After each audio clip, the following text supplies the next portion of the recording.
this week, we try out the brakes on a Mitsubishi GTO into Mulsanne. We avoid the sausage at Gardens. And then we have the worst grid start in the world.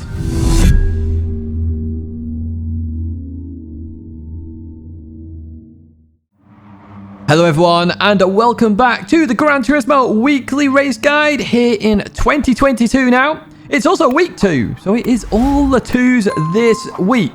First up, how many days to GT7? It's 53. We are getting ever closer now, nearly under that magic 50 marker. Now, this week is a little bit weird. It's very memey, and if you can't tell in the background with the GTOs and Circuit de la Sarthe, trust me, this is a meme race.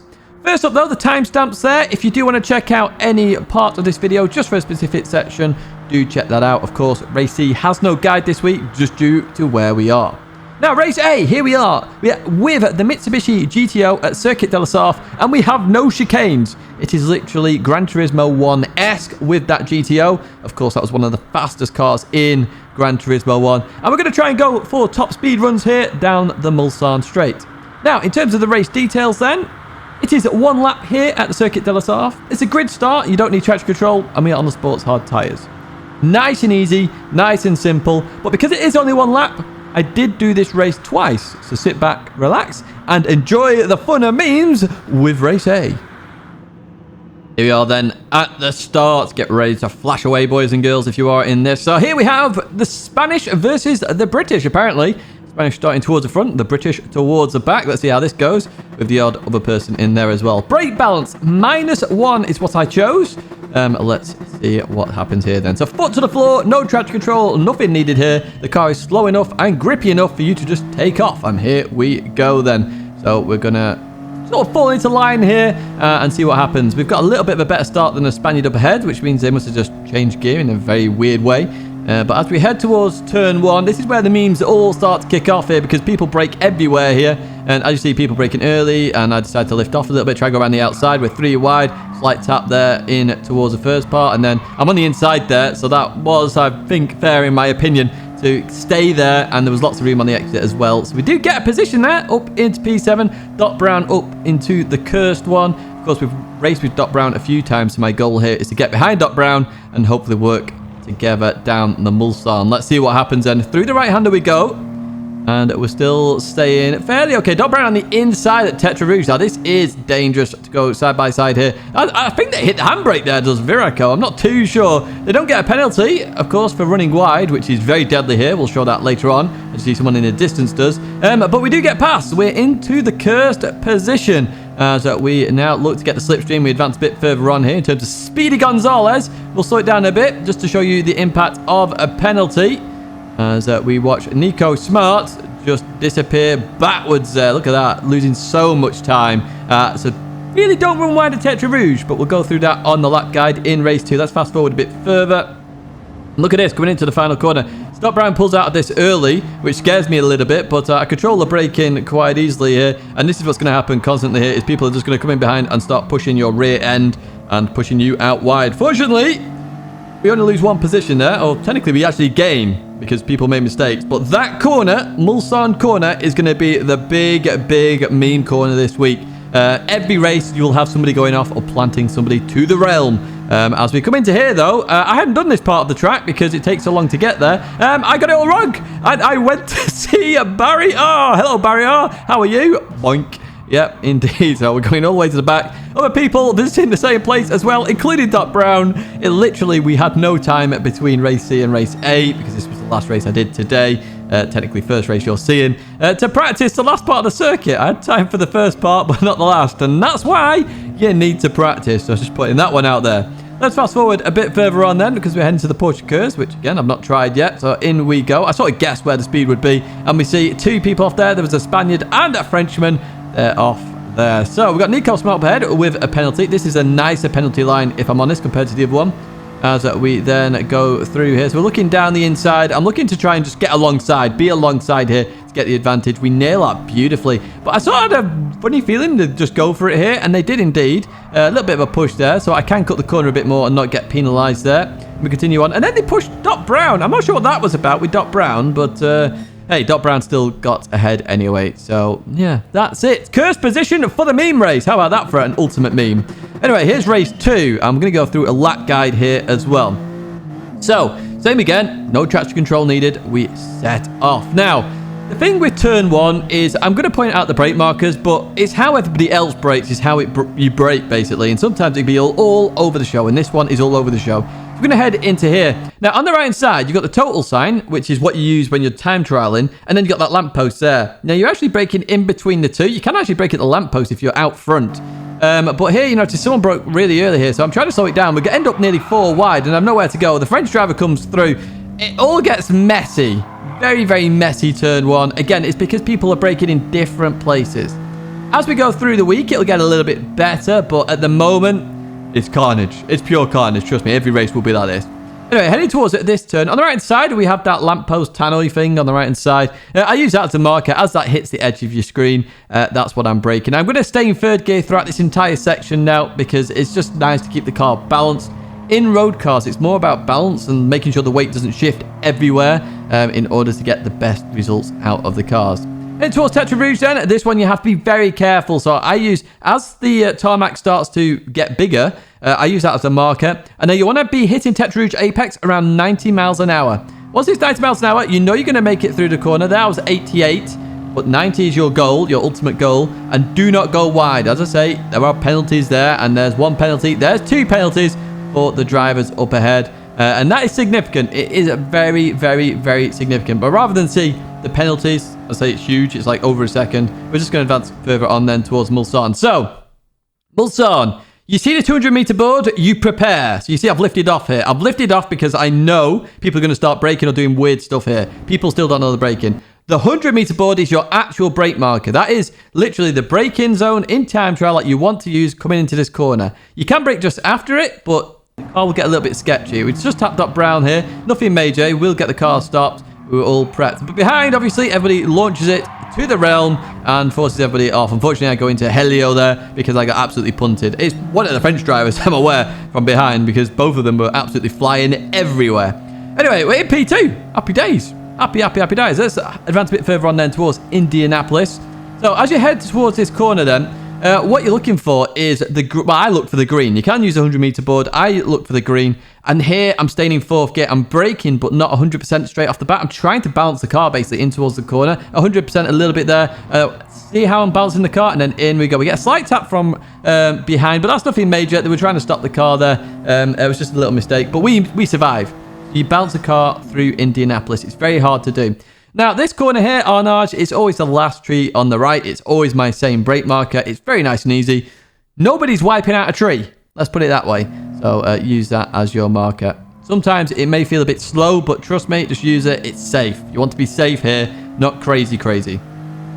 We'll leave that corner. We are still in the slipstream because it'll be weak slipstream here in road cars and race A. Let's advance a bit further on then to the Porsche curves.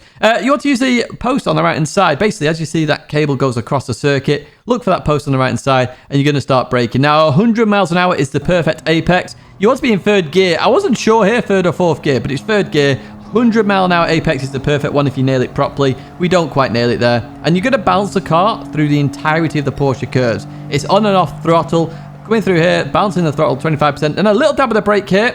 Nothing major, just keep the car slow and steady and balanced. So through here we go. Now, as the track goes straight there, I've just highlighted it. You can see as it curves, it straightens and goes left. As it straightens up, you then want to turn left. The reason for that is it's off camber and you want to clip the inside there. We could clip it a little bit more than that and accelerate through the corner. We stayed in 3rd gear throughout that section. Again, keeping the car balanced. That's all you want to do. Balance, balance, balance. Just think of the balance. 3rd gear is your best friend. Right, we're going to head towards the final couple of chicanes, and on the right hand side, you're going to notice it goes from dark grey to a lighter grey down the right hand side. Use that as your marker. Going any further than this, you're pushing yourself in terms of cutting the chicane. So I'll just balance the car here, and in we go. So look at this, nice and balanced once again. Through here we go. Now, that curb right there, you should start turning left just before that point, but if you're braking and turning left at that point, you're going to understeer a little bit, but turn left there at that curb and you cut it a little bit there, cut a little bit to the right, straighten it up and off you go. And that is race A in a nutshell. 2 races you got there because, you know, it's funny seeing all the carnage at Mulsanne, but that is it. There will be carnage in this race. Do this race for a bit of fun and nothing else, because otherwise, if you're expecting serious racing here, you ain't going to get it. Let's jump to Dragontrail then for race B. Specifically, we're at Gardens, and not just any old Gardens. It's Gardens in reverse, one of my favorite layouts. I love the quadruple apex corner. I think it's brilliant. But before we get into the actual race, let's have a look at the race details then. We're racing 5 laps here at Dragontrail Gardens in reverse. It's a rolling start, and we are on the racing medium tyres. So nice and easy. We're in Group 3 as well. And as you can see, I chose the Peugeot RCZ. Now, a shout out to Benbow Baggins 1981 for delivery. Something a little bit different this week. And a very nice livery indeed. Thank you to everybody who has submitted delivery. If you do want to check them out, just tag Tidgney. And you can see them all in there for yourselves. That's it for me talking about this race. Let's actually jump to the race and let's have a look at some of the jam-packed action. There's quite a bit of it in this race with what happened, and as well a lap guide to boot. Here we are then at the start. As you see, Beetles, we've got a Hyundai, a Porsche, an Evo, and a BMW in there as well. Make sure of all sorts. That's the nice thing about this kind of track and combo with Group 3. You can bring your favorite cars and they all should be able to have a pretty good race, because it's a little bit handling and a little bit power, so cars will have different strengths in different places. Now, we're not going to go into a lap guide like normal at the start of race B. We're actually going to get involved in some racing action straight off the bat. Now, I'd raced Ultimate Racing God just in the practice session just before, so I knew I was a bit quicker than them. And the minute I started catching them, essentially, I was like, ooh, I could look here if they break early. And they do break early here for turn 1, so I'd go in, I'd make the apex beautifully here, and we are going to get that position straight off the bat. Look at that. What a beautiful move that is. You can't do that most of the time, but I'll take them where I can there. That was brilliant stuff. Now, we've got a lot of racing in the first part of this race. As I say, it's a bit jam-packed as we head into this, one of my favorite corners on the game. It's a quadruple apex there, so we're about to hit the 3rd apex, or just miss it. And then we have the 4th one, which is the most critical. 1st and 4th, the most critical. The other 2, yeah, can hit them or miss them, it's all good. But here we go, into this right-hander we go. We have a Spaniard into the realm. We've got Matty there on the inside of a Porsche. In fact, hey, we've got a jumpy Porsche as well. And Matty losing all sorts of places. Down the inside we go then. They go on the inside here. I don't think the other Porsche driver sees me there, unfortunately. But we carry on out of that corner. And we're going to get ahead of the German. Just, I think, here. A shout out to you, by the way. You did say hello in the chat. So, nice to see you. And, yeah, I was just on the inside. That's all that was. So, we're going to head towards the chicane here. The one where you want to avoid the sausages. Yes, that's right, because that's what happens there. And we get a lot of oversteer from the French driver. So, I was thinking, oh, I'll go for a cutback here. But no. They save it very nicely there. They saved it better than I expected them to. So we're going to carry on with this race as they go a little bit aggressive into that turn. They're going to lose a lot of speed here as we continue out of there. So I'm now going to look on the inside. But unfortunately, they have the slipstream. I do not. So that move is looking like it's not going to happen. In fact, they're going to look towards the Porsche. No, they're not. They're going to keep it as is. It's status quo. Jindra keeping that P9 position now. Oh, look at the inside there. That's a little nice sneaky look. Well, it's not going to work out for me just yet. Stay in that P11 position then as we continue on once again to my favorite corner, or one of my favorite corners, as here we go. So hitting that 1st apex as best as you can. We hit the 2nd one this time. Do we hit the 3rd one? No, we miss it. And the 4th one is the most important, as I say. And we just miss it a tiny bit, but nothing major there. And we continue on out to P10. Looking down the inside of P9. That's a lunge and a half on Jindra. Jindra on the grass. I brake to avoid the contact. Luckily, we do, and we continue on with this race. Cost me a lot of time, though, as we come through here. I'm thinking, okay, can we look down the inside? I go for that late braking, and we get it stopped in the apex again. Beautiful little move, and up into P10. So you will see a lot of dives into that hairpin, so do be very aware of what's happening as we catch up to P9 then with a little bit of slipstream. And heading towards the braking zone then, we're just alongside, so I was hoping I could just edge them in terms of making them want to outbrake themselves, and they do! Happy days! You can do that. A little bit of psychology there. It's like psychological warfare, or race-fare, should we say. And we do get that job done. So we advance a little bit further on then. Lap number 4 then. You've seen a lot of racing, but there's a big gap because of that action earlier on. And we got Il Nick there going off to the realm, coming back on, a fellow Peugeot RCZ driver. Let's see what we can do here then. So I know they've got dirt on their tyres, so I knew they were going to go a little bit deep here. So I was hoping to get some form of cutback further down on this section of circuit. As you see, we've got the run here, and we're going to look in towards the hairpin then. Once again, we've made a lot of moves here. So in towards the braking zone we go. And I would say that was fair, in my opinion. Ilnick left the door open there. Did turn in a little bit, but I would say that's fair. That's reasonable. And we continue on. Up into P8 then. Happy days. So we advance to the final lap then. This is where our lap guide's going to be. Turn 1 on the right-hand side. You've got all those orange barriers. You don't just have one, you have many. Use them to your advantage then. So I'm braking at the barrier part here, the metal armco. And I'm going to drop to second gear. I want to clip the first part, go out wide, come back, and then clip the second part, accelerate through. Be careful on exit, because if you go over that curb, you could end up meeting Barry R straight in the face. It is very deadly, that curb, actually. So the quadruple apex corner, where that Pirelli sign is, that's when you start to turn in and aim for the first one. And you might want to brake a little bit here, slow the car down, drop a gear, maybe drop 2 gears depending on the car, and we clip that first part. And you're going to see I bounce the car throughout here now. Look at that. It's just dabbing the brakes, dabbing the throttle, trying to keep that speed up there as I go through the corner, hitting that 4th apex. That's the critical one as we then head up the hill. So we have Shed on the left-hand side. It's Jimmy's old home there on the left-hand side. As that hits the edge of your screen, turn in and brake as well. Not 100%, but there you go, 50% for the majority of that. 100% initially, but 50% for the rest. Now, this left-hander, you normally just lift in to get the apex here, and it's where that red appears there on the right-hand side. So literally, I'm pointing at it on my screen, funnily enough. So I lift here a little bit. I change gear as well, just to stop any understeer, and we continue on through. You can do this flat. You just got to work it out yourself. Straight line that, and then in towards the braking zone. The 100-meter board is your brake marker. For reasons unknown to science, I brake after the 100-meter board on this lap. I don't know why, I just do. So I'm going to go a little bit deep here, and you're about to see that as we see some action up ahead, as well as Danny there goes extremely wide. I think had a couple of cars on the inside, potentially. I'm not too sure. But you can see, we could have been involved in more racing action if we'd have just cleared the previous pack just that tad little bit quicker.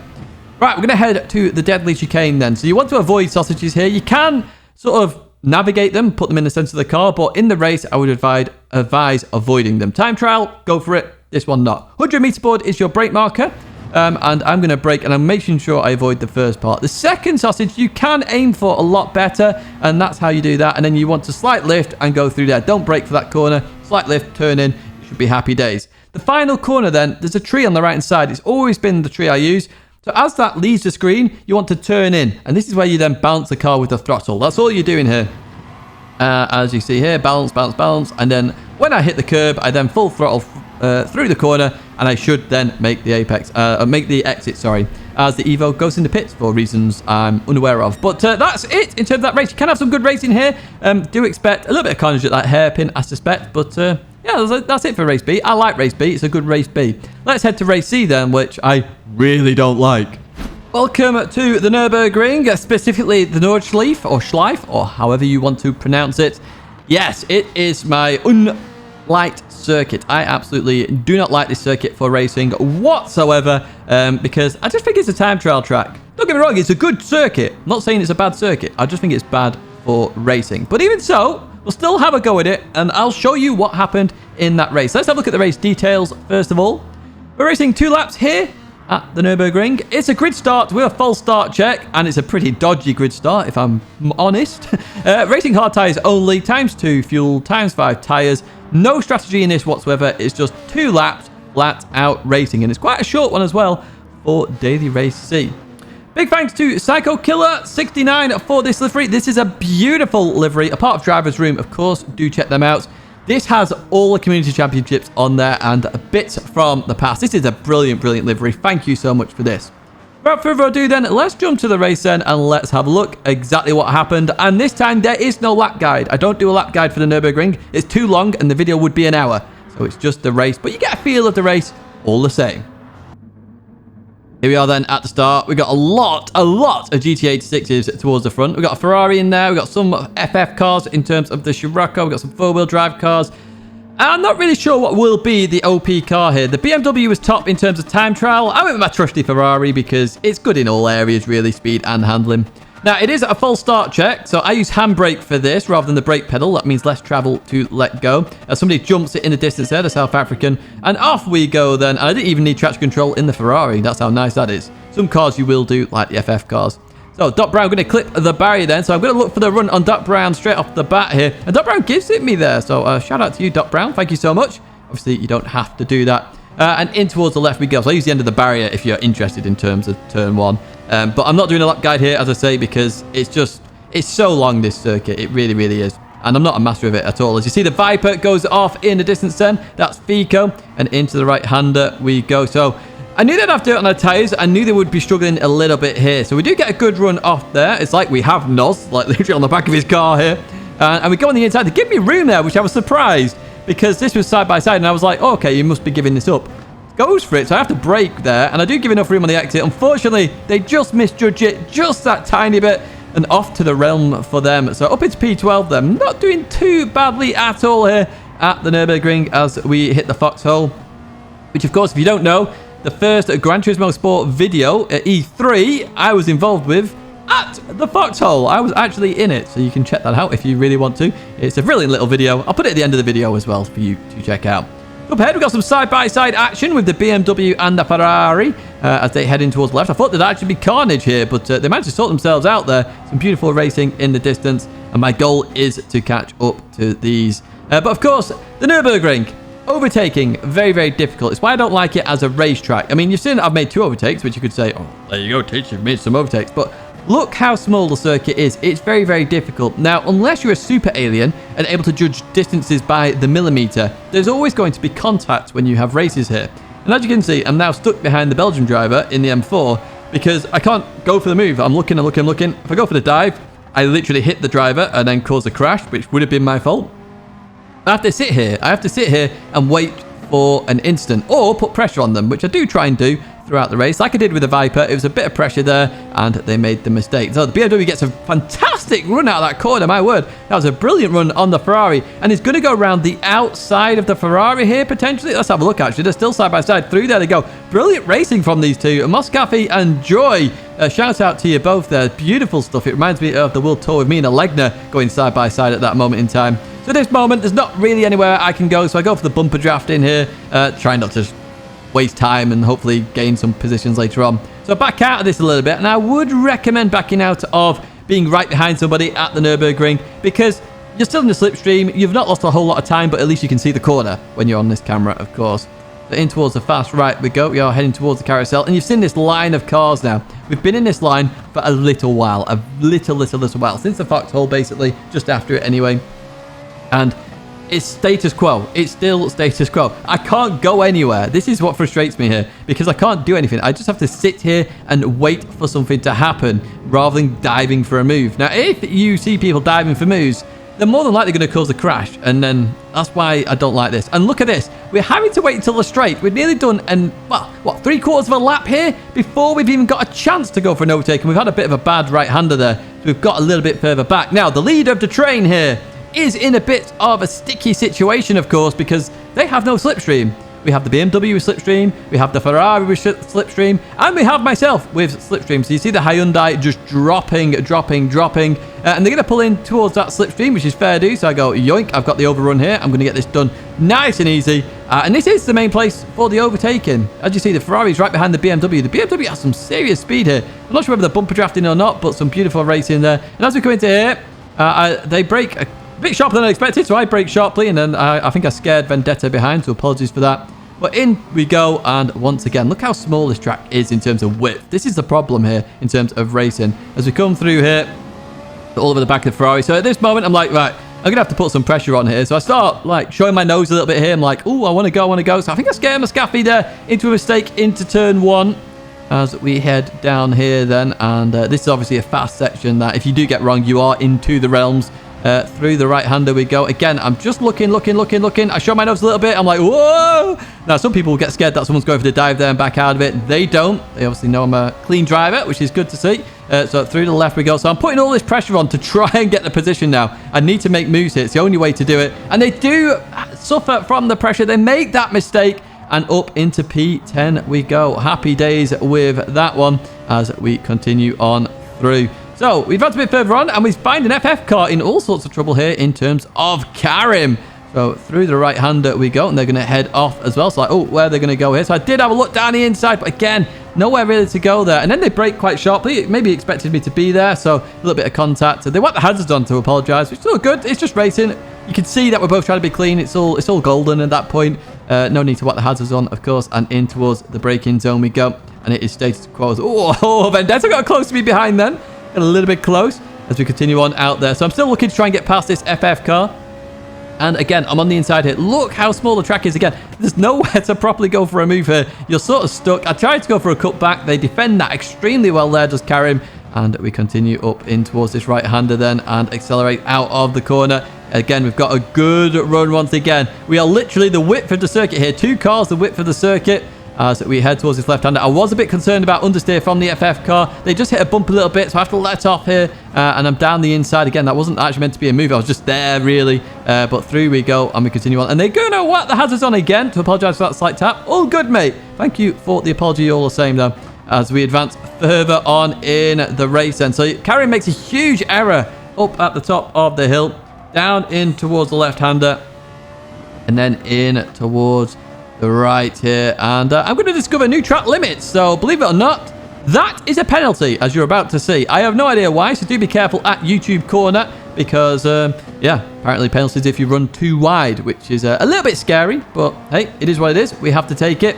And they're going to show you the huge effect of the penalty. So I'm putting pressure on Karim now. I really wanted to get past. That FF may be struggling a little bit. I'm not too sure. But they do make a slight mistake there. They go off there and they come back on. Very clean come back on as well. They left just enough space there. So fair play once again. But they're going to have dirt on their tyres. And at this moment in time, I'm like, I need to break away.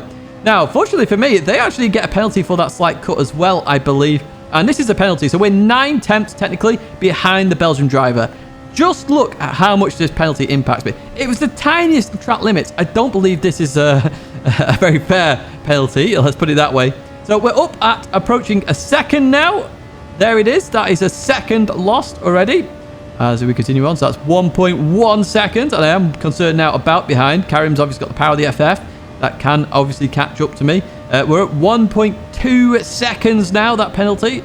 Well, 7 tenths for something which I would argue is very risky to run that wide to get dirt on your tyres. But even so, you can see them catching now. He's getting closer and closer. So 1.2 seconds there, penalty for 0.5. Obviously, if you get a 1 second penalty, it'd be even more. But in towards the braking zone we go. Carrying very close here. Not quite going to get it done here as we head towards the last corner then. And we just avoid a little bit of understeer actually as we accelerate out of there. And we are going to get P9 there. So not the greatest of races in my opinion, but it is a race all the same. And if you do like the Nurburgring, it's happy days for you. I particularly don't. So it's not one I'm going to be doing this week. In fact, that's the last I'm going to do with the daily or weekly races this week. It's not a fun one.